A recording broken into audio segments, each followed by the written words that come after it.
사람이 실수할 수 있죠. 그리고 또 그 실수가 잠깐의 착오로 일어날 수 있습니다. 근데 그 실수가 죄악의 길이고 또 그 착오가 하나님 보시기에 합당하지 않으면 궁극적으로는 패하게 되고 또 패망할 때까지 엄청난 고통과 혼란에 빠지게 됩니다. 여러 일들이 있습니다만은 우리 인간의 사회 여러 일들을 보면 사람이 실수할 수 있고 착각할 수 있고 착오할 수 있고 하는 일들에 여러 안 좋은 여러 가지 잘못된 부분들을 순간 잘못 판단하여 하는 일들이 있어요. 우리가 그때 그 찰나의 순간을 늘 말씀으로 깨어 있어서 선택이 하나님의 뜻과 하나님의 방법으로 할 수 있도록 늘 우리의 삶의 모습을 정비해야 하는 겁니다. 다윗은 지금 밧세바를 범하는 그 실수, 착오, 어쩌면 왕들이라면 당연한 일들을 여겼던 이런 죄악을 쉽게 여기는 일들 때문에 참으로 어려움을 지금 당하고 있어요. 자기 아들에게 칼부림을 받아야 하고 그리고 자기의 많은 그 종들과 신하들과 많은 식구들이 정말로 죽음 앞에 내몰리게 되는 그런 안타까운 상황을 우리가 성경을 통해서 보게 됩니다. 잘 아시는 것처럼 지금 다윗은 압살롬이 예루살렘 성으로 들어온다는 이야기를 듣고 성급하게 짐을 싸가지고 지금 성 밖으로 탈출하는 그런 광경이 진행되고 있습니다.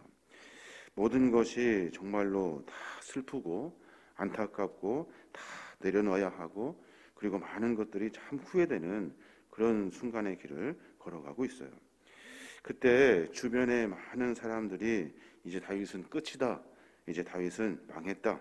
다윗 왕은 이제는 완전히 다 모든 것이 무너졌다라고 이야기하지 않고 끝까지 그 옆에서 그를 돕고 그를 살피고 그와 함께 기도해 주었던 많은 믿음의 사람들이 있다는 것을 우리는 성경을 통해서 보게 됩니다.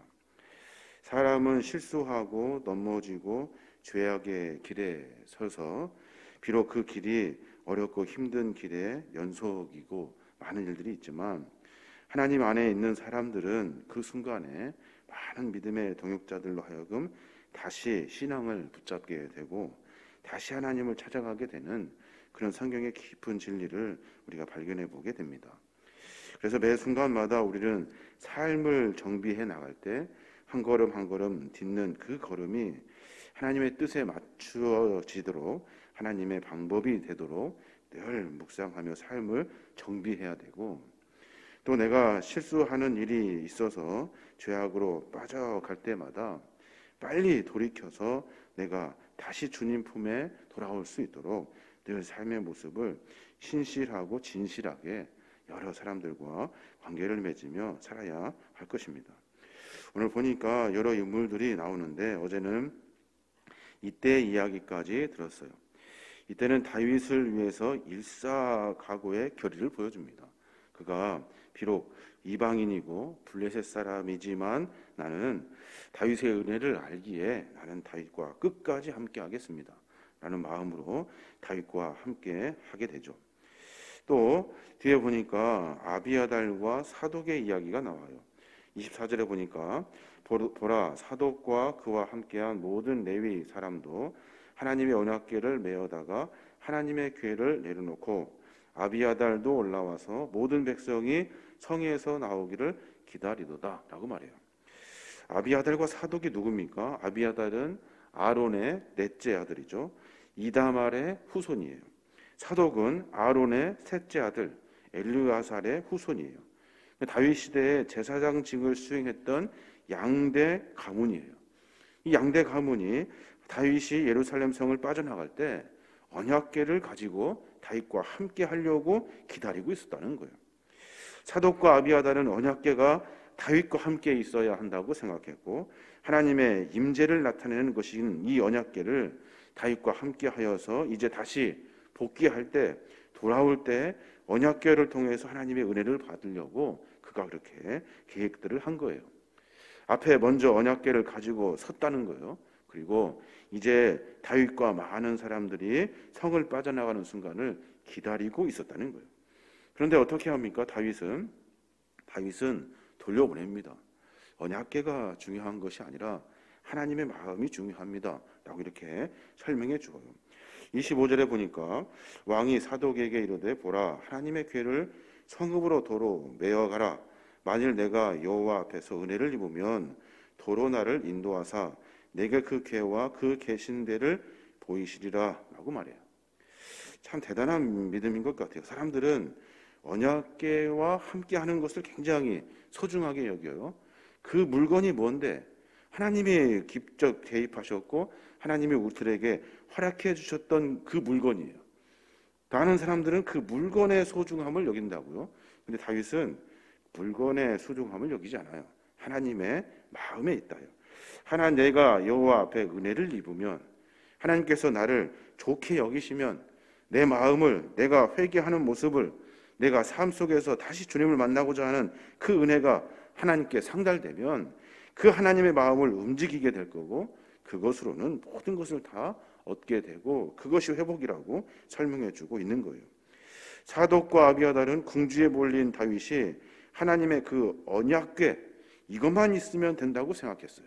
제사장인데도 불구하고 그 하나님의 깊은 마음을 잘 깨닫지를 못해요. 언약궤를 가지고 있으면 될 겁니다 라고 말하고 설명했다는 거예요.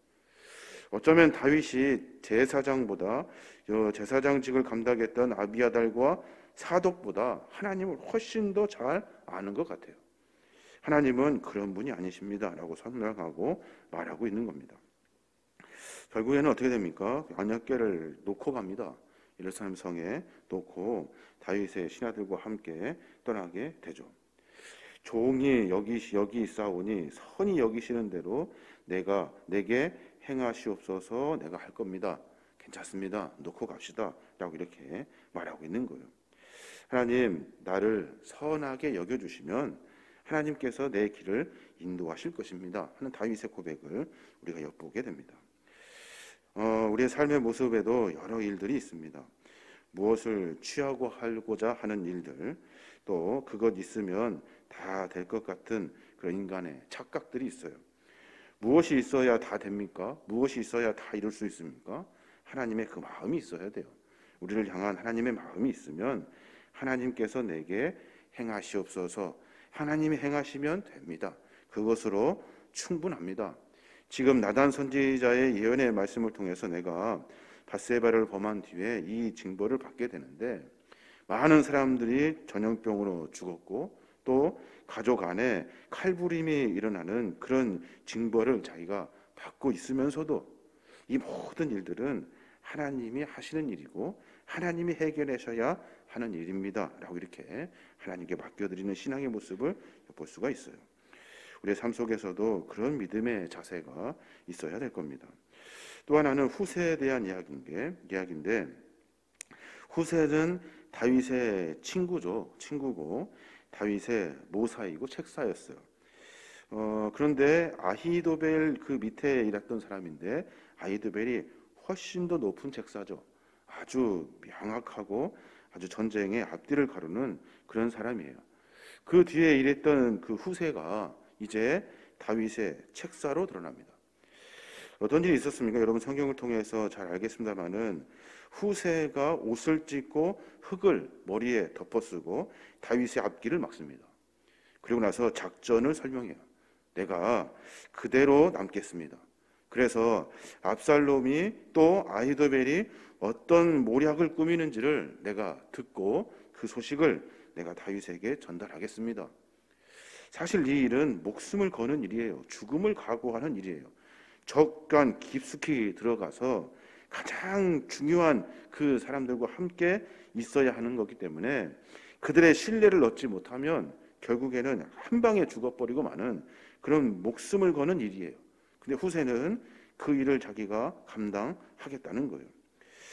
31절에 보니까 어떤 사람이 다윗에게 알리되 압살롬과 함께 모반한 자들 가운데 아히도벨도 있나이다 하니 다윗이 이르되 여호와여 원하옵건대 아히도벨의 모략을 어리석게 하옵소서라고 말해요.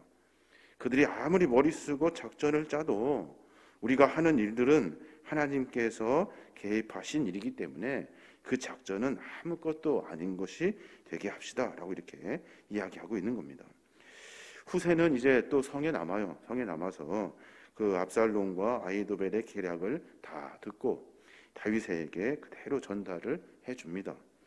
그 일이 비록 첩자 같은 일들이지만 하나님은 그 일을 통해서 아무리 똑똑하다고 이야기하는 아히도벨, 유명해서 책사라고 높임받았던 그의 작전들, 모든 것들을 다 무색하게 만들어요. 하나님의 일은 그렇게 일하십니다. 하나님은 우리가 생각하기에 감당할 수도 없고 대단해서 어떤 쫓아갈 수도 없는 상황이지만 하나님 우리에게 그때그때마다 지혜를 주셔요. 그 지혜를 통해서 삶을 만들어 가는 거예요.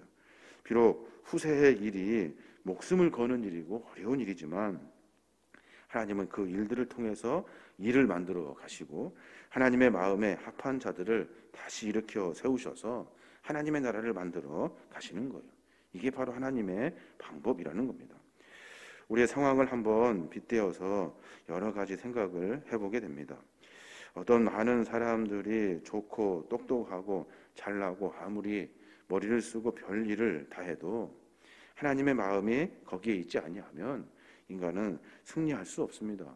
어떤 것들을 취할 수도 없고 이룰 수도 없어요. 미련하고 우둔하지만 묵묵히 하나님의 뜻을 쫓으며 믿음과 신앙 안에 살려고 몸부림칠 때 다른 사람들이 볼 때 하찮아 보이고 별것 아닌 것 같지만 가장 크고 귀한 것들, 하나님의 은혜와 하나님의 마음을 받아 누리는 믿음의 삶의 여정들이 되는 거예요. 다윗에게는 그런 조력자들이 있었어요. 주변에 많은 신앙의 사람들이 있었고 다윗을 위해 목숨을 바칠 수 있는 그런 믿음의 동역자들이 그 주변에 있었어요. 비록 그는 실수하여서 죄를 받고 있는 중이지만 그 많은 사람들을 통해서 다윗은 내가 이렇게 해서는 안 되는구나 다시 깨닫고 돌이킬 수 있었고 자기가 하는 일들이 하나씩 다시 정비하여 사람들의 방법처럼 뭘 취하려 하고 자리에 올라가려고 하고 내가 뭘 얻으려고 하는 것이 아니라 늘 하나님의 마음에 집중하고 있는 그런 다윗의 모습을 보게 되는 겁니다. 오늘 하루의 삶 가운데 그런 고백과 그런 기도가 되었으면 좋겠어요. 하나님, 나도 넘어질 텐데, 나도 매번 실수할 텐데 그때마다 하나님 도와주십시오. 깨달을 수 있도록, 알 수 있도록, 바로 갈 수 있도록 주변의 사람들도 붙여주시고 또 말씀으로 가르쳐주시고 또 삶의 지혜도 그때마다 허락해 주십시오. 뿐만 아니라 삶의 여러 가지 일들 가운데 다른 사람들은 자꾸 이런 방법 저런 방법을 설명하고 말하지만 나는 하나님의 방법을 묵묵히 쫓아갈 수 있는 그런 신앙의 고집을 좀 갖게 해주십시오 라는 기도가 이렇게 되게 되는 겁니다. 오늘 하루 가운데 그런 기도와 그런 고백으로 말미암아 우리 신앙의 삶이 더 깊어지고 하나님의 은혜로 말미암아 비록 부족하지만 한 걸음 한 걸음이 주님과 함께 기쁨을 나눌 수 있는 거룩한 복된 삶이 되시길 바랍니다. 이게 바로 하나님의 은혜인 거예요. 우리 모두 이런 삶으로 승리하시는 믿음의 종들 되시길 바랍니다.